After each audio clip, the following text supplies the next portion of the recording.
आपने नोटिस किया होगा पिछले कुछ महीनों में दुनिया में लड़ाइयाँ बढ़ती जा रही है। ईरान इसराइल की टेंशन हुई, इंडिया पाकिस्तान हुआ, यूक्रेन रशिया फिर से बढ़ गया और अब थाईलैंड कैम्बोडिया भी नहीं मान रहे। लड़ाई हो तो रही है ईस्ट में, बट इसकी असली जड़ वेस्ट में है। मैं समझाता हूँ कैसे।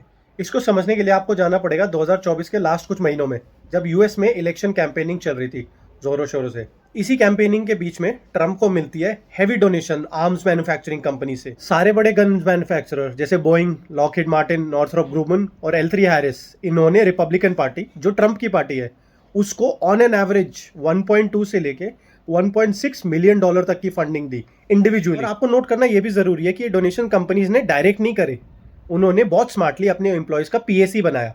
पीएसी मतलब पॉलिटिकल एक्शन कमिटीज, जिसके थ्रू उन्होंने एम्प्लॉय से ही कंट्रीब्यूशन लिया।